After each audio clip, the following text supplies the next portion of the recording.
Waktu itu dini hari di sebuah rumah sederhana, Rahman dan istrinya terbangun karena mendengar derak pintu terbuka. Dipasangnya telinganya tajam-tajam. Mereka yakin suara itu berasal dari kamar anaknya yang berusia 7 tahun. Langkah-langkah kecil terdengar seperti bertingkat-tingkat bergerak menuju satu-satunya kamar mandi di rumah itu. Mereka mendengar suara air mengalir yang disusul dengan suara gerakan membasuh. Langkah-langkah kecil itu kembali ke kamarnya.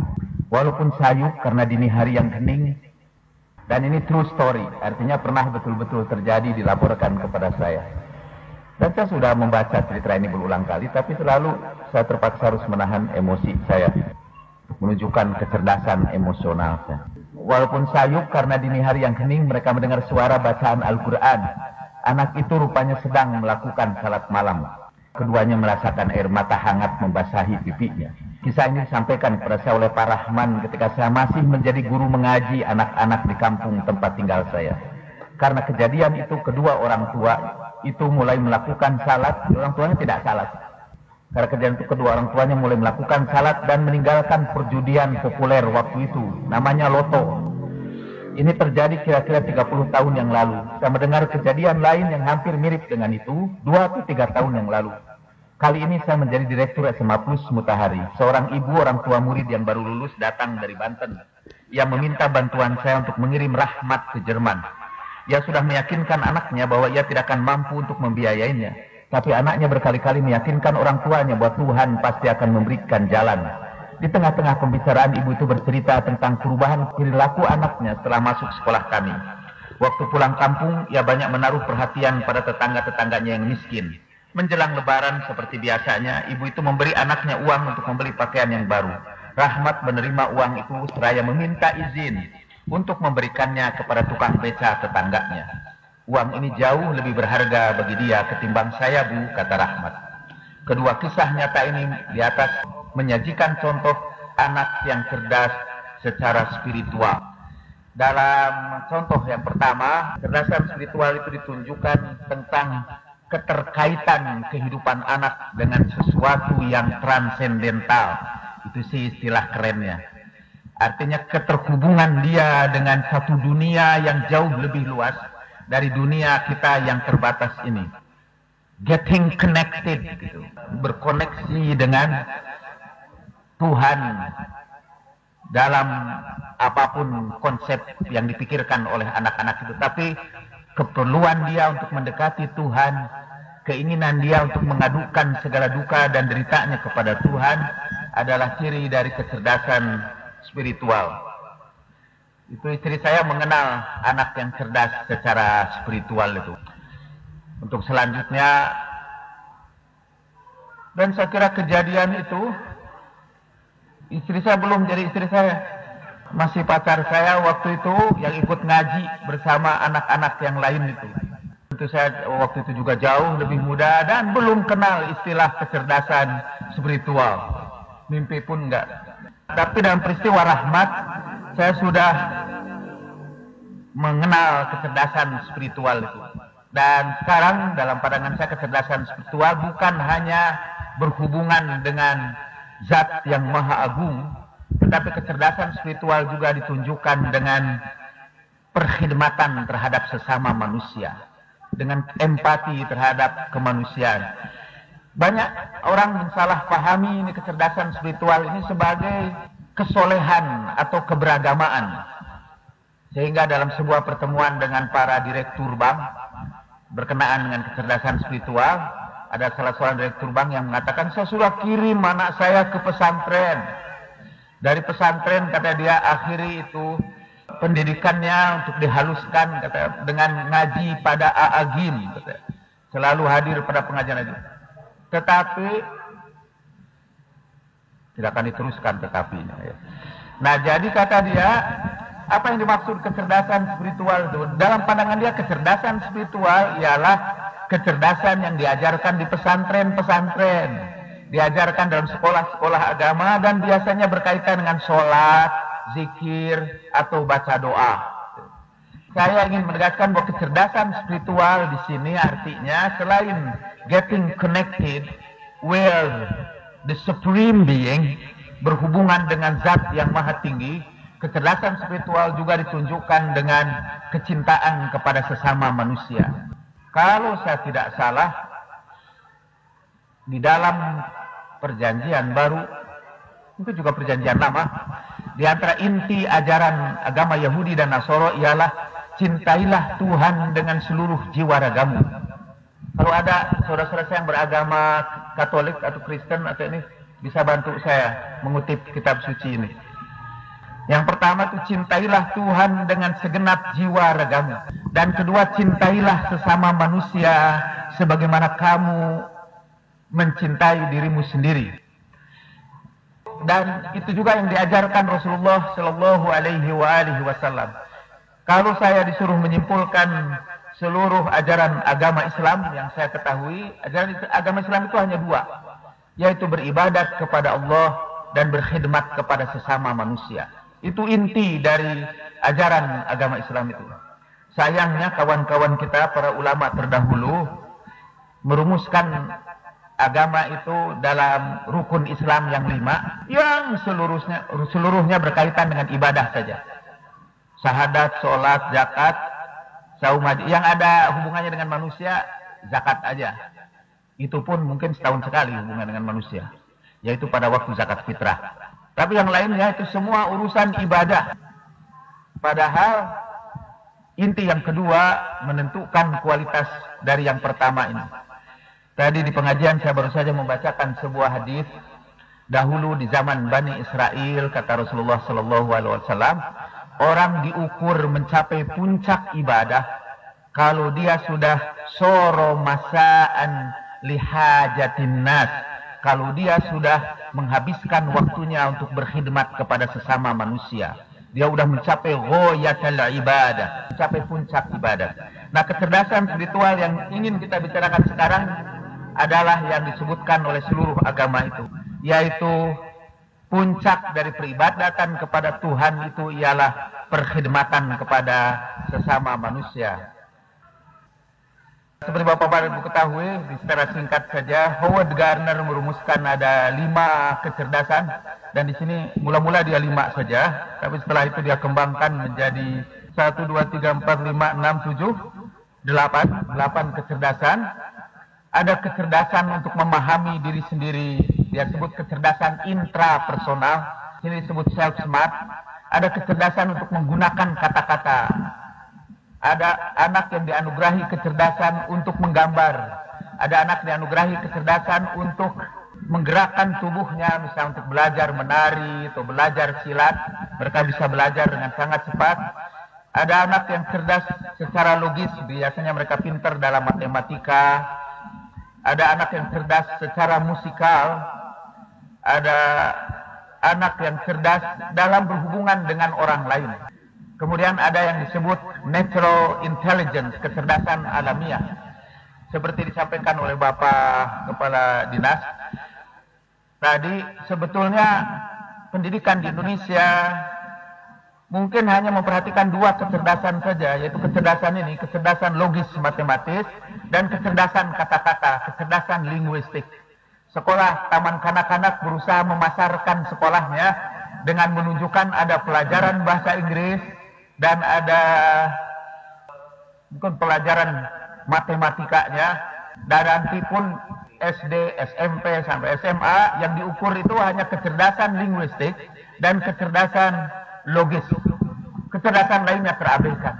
Anak-anak yang dianugerahi Allah dengan kecerdasan visual, yaitu pintar melukis, biasanya tidak dihitung cerdas.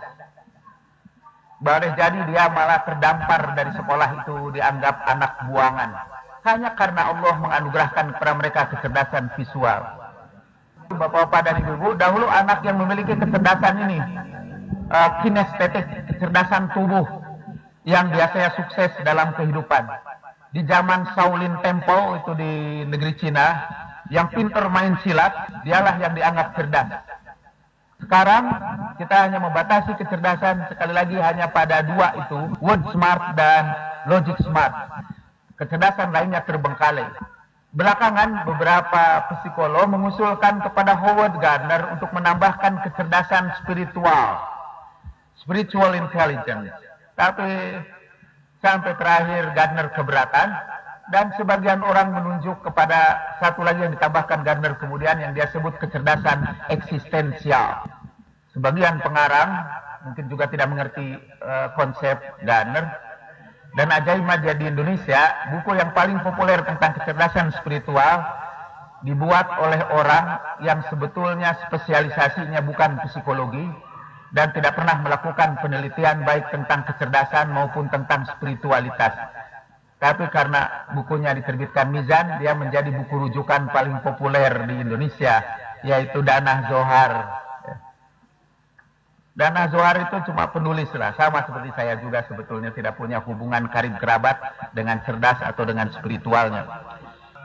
Sebagian penulis kemudian menambahkan kecerdasan itu hanya Pak nature smart, itu kecerdasan alam itu dimasukkanlah dalam kecerdasan spiritual. Ada macam-macam lah pembagian kecerdasan itu. Dulu ini ada kecerdasan fisik, yang tadi kecerdasan body kinestetik itu. Ada yang menyebut kecerdasan emosional, ini juga dipopulerkan oleh Daniel Goleman ya. Daniel Goleman mempopulerkannya dan menciptakan istilah EQ. Kemudian spiritual intelligence pun dipopulerkan dengan istilah SQ. Istilah yang sebetulnya keliru secara ilmiah. Karena Q adalah singkatan dari quotient. Dan quotient, kata orang yang belajar matematika, adalah pembagian, apa kalau istilah dulu matematika zaman dulu, ada pembilang, ada penyebut ya. Quotient itu X dibagi Y, itu namanya quotient. Mengapa IQ itu intellectual intelligence itu disebut IQ? Karena kita membagi usia mental dengan usia kronologis kali 100. Usia kedewasaan anak di dalam berpikir untuk usia sekian tahun, itu ada standarnya. Itu kita sebut mental age, dibagi dengan usia yang sebenarnya. Jadi makanya orang yang cerdas itu orang yang sekurang Sunda mah koloteun eta budak teh. Ngomongnya juga kolot. Artinya kecerdasannya melewati batas usianya. Saya sebagai seorang kakek selalu membanggakan cucu saya. Cucu saya kayaknya cerdas. Karena sering bicara kayak orang tua. Dan malah saya menemukan orang tuanya bicara kayak anak-anak. Nah kalau orang tua bicara kayak anak-anak, berarti tingkat kecerdasannya sangat rendah. Jadi mental age-nya lebih kecil dibandingkan dengan chronological age. Nah mental age dibagi chronological age itu disebut quotient. Untuk ini emotional intelligence tidak ada dibagi. Tidak ada X dibagi Y-nya, jadi tidak ada quotient-nya di sana. Juga untuk spiritual intelligence tidak ada quotient-nya. Lalu kenapa ada istilah EQ dan SQ? Itu untuk menjualnya di pasaran supaya mudah diingat. Itu yang kita sebut salah kaprah. Dan karena itu saya tidak menggunakan kata SQ sama sekali untuk mempertahankan citra saya sebagai seorang akademisi. Ini tanda-tanda SQ yang tinggi dari Tony Buzan. Banyak orang menyebut Tony Buzan itu Einstein-nya dalam urusan otak, katanya ya. Einstein-nya urusan otak manusia itu Tony Buzan. Karena itu saya tidak menyebutkan SQ, langsung sudah itu ada bantahan. Tanda-tanda SQ tinggi. Sekarang ngutip dari Tony Buzan. Tanda SQ tinggi itu ialah getting the big picture. Orang itu bisa memperoleh gambaran yang besar. Exploring your values, mengenal nilai-nilai, memiliki tujuan hidup, memiliki rasa kasih sayang, dapat memahami dirinya dan orang lain. Dia suka memberi dan dia juga mampu menerima pemberian.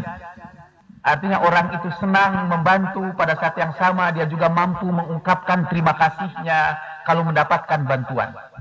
Kita kan hidup dalam tengah-tengah satu bangsa yang kerjanya meminta bantuan dan tidak pernah mengucapkan terima kasih. Dan itu ciri SQ. Sekarang untuk selanjutnya saya menggunakan SQ yang salah itu. Untuk selanjutnya, nah ciri orang yang SQ-nya rendah, ini demi pasaran, ciri SQ-nya yang rendah ialah dia tidak mau memberi, dan kalau diberi dia tidak berterima kasih pada pemberian orang itu.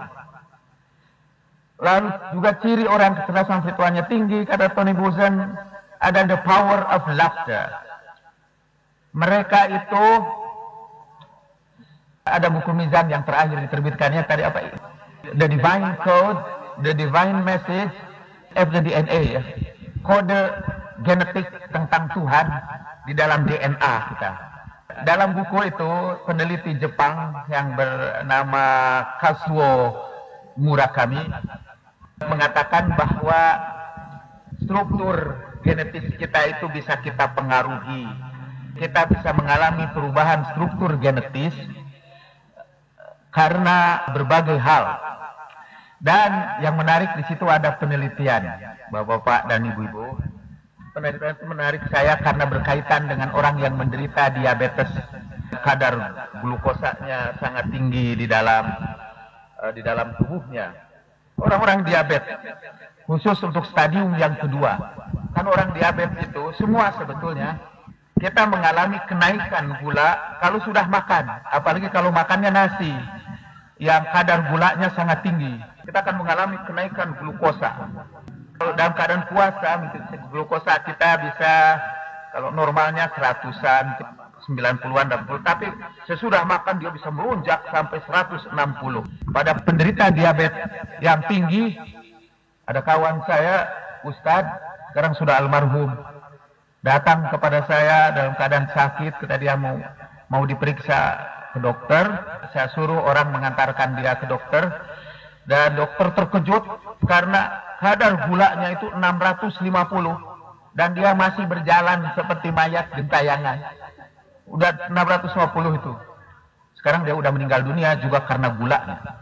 Nah, sekarang diadakan penelitian tentang kan gula itu, kadar gula naik dengan cepat atau naik biasa saja, bergantung antara lain kepada instruksi-instruksi genetis yang tersimpan di dalam DNA-nya. Bapak-bapak dan ibu tidak usah paham apa genetis, apa DNA. Tapi pokoknya kita punya microchip yang memerintahkan kepada tubuh kita misalnya untuk memproduksi insulin dalam jumlah yang secukupnya. Dengan insulin itu glukosa dibakar menjadi energi.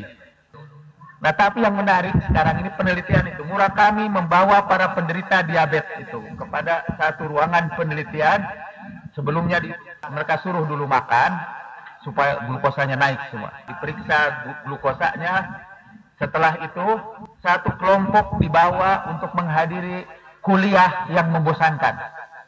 Satu lagi disuruh untuk menghadiri acara guyonan aja, lelucon aja, komedi, acara lawak. Jadi mereka harus menghadiri acara lawak. Setelah itu apa yang terjadi? Orang yang mendengar lawakan, yang tertawa terbahak-bahak, mengalami kenaikan glukosa jauh lebih rendah daripada orang yang mendengarkan kuliah yang membosankan.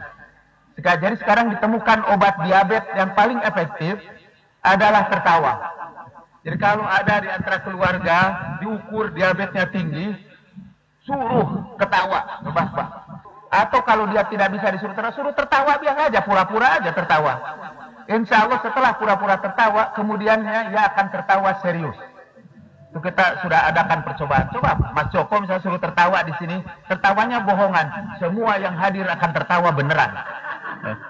Baru diceritakan aja udah tertawa. Apalagi kalau menontonnya langsung. Tapi saya kira kalau istri saya disuruh tertawa-tawa di sini, saya menangis. Jadi katanya orang yang SQ-nya tinggi juga memiliki kemampuan untuk memiliki sense of humor yang tinggi. Rasa humor yang tinggi. Oke, nah ini berempati pada penderitaan sesama, berbagi kebahagiaan dan menyebarkan kasih, bersyukur, mengekspresikan kebaikan orang lain, itu ciri orang yang kecerdasan spiritualnya tinggi. Tentram dalam beribadat dan berdoa, itu cuma salah satu ciri juga. Ini kiat-kiat yang saya ceritakan dalam buku itu untuk melatih kecerdasan spiritual anak-anak. Pertama, ceritakan kisah manusia besar kepada anak-anak yang meninggalkan kenangan indah bagi generasi sesudahnya. Yang dalam istilah Al-Quran tulisan Sidkin, saya kutip nih aja doa Nabi Ibrahim dalam Al-Quran surat 26 ayat 83, 84, 85. Tuhan anugerahkan kepadaku pengetahuan dan gabungkan aku dengan orang-orang yang soleh. Berikan kepadaku kemampuan untuk meninggalkan kenangan indah bagi generasi sepeninggalku, dan jadikanlah aku dari pewaris surga Naim. Ini yang lisana sidqin fil akhirin. Ajarkan kepada anak-anak bahwa kita ini semua penumpang kapal yang bernama bumi. Kita sekarang lagi menumpang kapal itu, dan satu saat kita off dari kapal itu, meninggalkan bumi ini. Hanya saja Al-Quran mengajarkan, janganlah dahulu meninggalkan perahu bumi ini sebelum kita meninggalkan footprints on the sand of time, jejak-jejak kaki dalam pasiran masa. Kita meninggalkan kenangan indah bagi generasi sepeninggal kita. Itu Mas Joko pernah hadir di dunia ini satu saat, dan sekarang sedang hadir di dunia ini. Dan ia ingin sebelum meninggal dunia ini, ia meninggalkan lisana sidqin. Salah satu di antara lisana sidqin yang ia bangun adalah sekolah cerdas Mutahari ini. Mas Joko boleh pergi nanti dicoret dari kapal penumpang perahu ini, dari penumpang perahu, tapi dia tinggalkan lisana sidqin fil akhirin. Tanamkan sama anak-anak itu cerita orang-orang besar yang namanya kita kenang terus-menerus sampai sekarang. Cerita itu secara psikologis akan mengantarkan jiwa mereka kepada posisi untuk meniru manusia besar itu. Karena seorang bapak, seorang marja taklid yang terkenal, seorang ulama besar memanggil anaknya, cita-cita kamu mau jadi apa? Mau kayak bapak, katanya. Mau seperti bapak. Kenapa kamu memilih seperti aku, kata bapaknya. Bercita-citalah kamu bisa menjadi seperti Imam Ja'far As-Shadiq. Lalu dia ceritakanlah siapa Imam Ja'far As-Shadiq itu. Apa sumbangannya bagi kemanusiaan. Apa bimbingan yang dia ajarkan kepada umat manusia. Kata orang tuanya, kalau kamu cita-citanya ingin seperti aku, kalau kamu mencapai seperti aku, kamu baru mencapai satu tetes aja dari posisi Imam Ja'far As-Shadiq. Jadilah Imam Ja'far As-Shadiq. Jadi kalau mencapai setetes pun, dia sudah melebihi bapaknya. Jadi kisahkanlah kisah manusia-manusia besar kepada anak-anakku. Di sekolah ini memang saya menganjurkan gurunya banyak bercerita kepada anak-anaknya. Karena itu kita panggil tukang cerita par excellence di sini untuk menjelaskan betapa pentingnya cerita. Untuk agar anak itu terbiasa berempati pada penderitaan sesama, supaya bisa berbagi kebahagiaan dan menyebarkan kasih, bawa anak-anak ke tempat orang menderita musibah. Bapak dan ibu-ibu, anak itu udah dianugerahi fitrah. Fitrah untuk berempati dengan penderitaan orang lain. Coba kumpulkan anak-anak bayi yang baru lahir di rumah sakit, dan satu bayi dicubit, nangis, itu bayi yang lain akan ikut menangis. Semua ikut menangis. Tanpa bertanya dulu siapa bayi yang menangis itu, anak siapa, apa agamanya, apa partainya. Begitu bayi mendengar ada bayi yang lain, dia ikut menangis. Itu fitrah manusia yang paling dasar. Sayang fitrah itu kemudian dihancurkan oleh pendidikan orang tuanya. Mereka baru empati kepada orang yang satu agama, satu mazhab, satu keluarga. Mereka mulai kehilangan empati kepada orang sesama manusia hanya karena perbedaan mazhab dan alirannya. Di sekolah ini insya Allah kita akan latih anak-anak untuk berempati pada penderitaan orang lain tanpa memperdulikan apapun agamanya. Seorang bapak mengeluh kepada saya. Bapak itu pengacara, itu Maheswara. Dia mengadu kepada saya, dia punya anak kecil. Anak kecilnya itu menonton Bunda Teresa di televisi. Lalu kata anaknya, kasihan ya bah, kata. Itu walaupun Bunda Teresa itu beramal baik, pasti dia masuk neraka, kata. Dan dia dapat dari mana, kata bapak? Ya dengar dari ustadznya lah, guru ngajinya. Dia Ibu Teresa pasti itu ajaran seperti itu akan mendidik anak-anak untuk berempati hanya kepada orang yang satu agama saja. Jadi kalau berbeda agama dia tidak lagi tersentuh hatinya. Dan ajaran seperti itu juga mendidik anak-anak kita menjadi sangat sektarian, menjadi berpihak kepada kelompok tertentu. Sayangnya pengajian-pengajian kita memang pengajian yang menyuburkan sektarianisme itu. Untuk itu bawalah anak-anak ke tempat orang yang menderita musibah, tidak peduli, jangan ajarkan kepada mereka apapun agamanya. Dan latih anak-anak untuk menghargai orang-orang seperti Bunda Teresa, yang memberikan bantuan tanpa menegaskan apa agama Bunda Teresa itu. Latih mereka untuk berbuat baik dan ceritakan tokoh-tokoh yang berbuat baik apapun agamanya, dan jangan cerita ini orang Kristen. Karena saya ini maaf, mudah-mudahan Bapak dan Ibu memaafkan. Saya seringkali rada susah mencari tokoh-tokoh kemanusiaan yang agamanya Islam. Bingung, saya terpaksa cerita tokoh-tokoh kemanusiaan yang agamanya lain. Dulu sih terpaksa, sekarang saya sukarela melakukannya.